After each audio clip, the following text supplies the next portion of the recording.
अस्सलाम वालेकुम दोस्तों, मैं हूं फ़ारूक बुज़दार। मुझसे एक दोस्त ने सवाल पूछा है कि वो ACCA, CA, अकाउंटेंसी की फ़ील्ड में आगे जाना चाहते हैं, लेकिन कुछ लोग उन्हें कहते हैं कि आर्टिफ़िशियल इंटेलिजेंस ने इस सब को, इस पूरे फ़ील्ड को रिप्लेस कर देना है। और वो ये पूछ रहे हैं फिर हम क्या एफ़र्ट्स करें, इसके बारे में मेरी क्या राय है।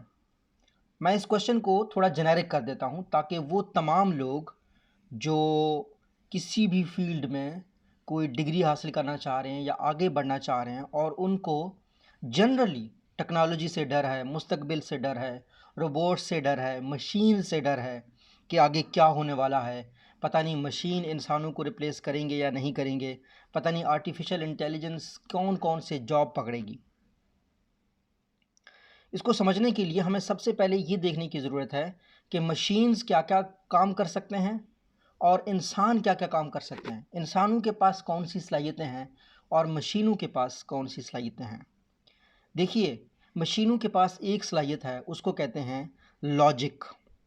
लॉजिक यानी दलील। मशीन कुछ भी करता है लॉजिक से करता है, दलील से करता है, और वो दलील इंसान ने उसको दी होती है।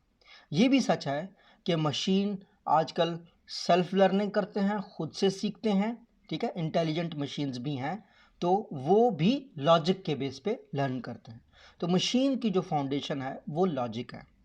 इंसानों की जो फाउंडेशन है वो दो चीज़ों के ऊपर है। एक को कहते हैं लॉजिक और दूसरे को कहते हैं इंट्यूशन, दलील।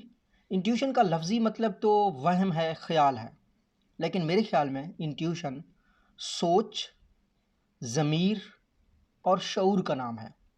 उर्दू में जो मैं समझा हूँ वो इंट्यूशन के बेसिकली मतलब हैं। इसमें ख्याल भी आ जाता है, सोच से ख्याल, शऊर और ज़मीर। अब मशीन के पास लॉजिक इंसानों से कई गुना बेहतर है। लॉजिक में वो कभी मार नहीं खाएगा, लेकिन मसला ये है कि उसके पास इंट्यूशन नहीं है। अब इसके ऊपर मूवीज़ बनाई गई हैं। एक मूवी बनाई गई थी 2014 में, उसका नाम था ऑटोमाटा।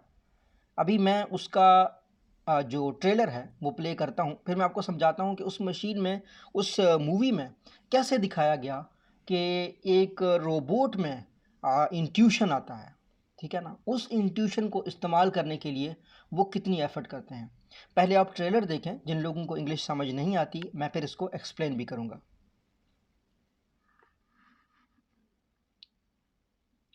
तो दोस्तों, आपने ट्रेलर देखा ऑटोमाटा का। इस में 2044 यानी 2044 को दिखाया गया है। ये दिखाया गया है कि मशीन ज़्यादातर इंसानी काम कर रहे हैं। हर मशीन को दो प्रोटोकॉल दिए गए थे। उसका पहला प्रोटोकॉल ये था कि उसने इंसानों की खिदमत करनी है। दूसरा ये था कि मशीन खुद को सेल्फ रिपेयर नहीं कर सकता। ये नहीं हो सकता कि आप एक मशीन को उड़ा दो, मार दो, तो वो खुद का सर दोबारा जोड़ ले या खुद को दोबारा ठीक करे। लेकिन इस मूवी में ऐसा हो जाता है कि एक मशीन ऐसा भी होता है जो सेकंड प्रोटोकॉल को क्रॉस करता है, और फिर वो सारे रोबोट्स को समझा के रोबोट्स का एक और स्टेट बनाते हैं। और रोबोट्स बनने के बाद उनमें ये दिखाया गया है कि उनमें अभी भी एहसास महरूमी है कि हमें सांस नहीं है, हमें रूह नहीं है, हमें शऊर नहीं है। लेकिन उसके एंड में ये भी दिखाते हैं कि उन्होंने एक फद्दा सा रोबोट बना लिया है जिसमें जिस जो सांस लेता है, जो सिर्फ सांस लेता है और बाकी काम उसमें नहीं है। क्योंकि वो रोबोट कहता है कि ज़िंदा रहना इम्पॉर्टेंट नहीं है, जीना इम्पॉर्टेंट है। क्यों? क्योंकि मशीन जी नहीं सकता, इंसान जीता है। इंसान में खुशी, गम, ये सारे लम्हात होते हैं, लेकिन मशीन में ये चीज़ें नहीं होती। तो इंसान, सवाल ये पैदा होता है कि फिर इंसान अपनी इस इंट्यूशन का कैसे इस्तेमाल करता है।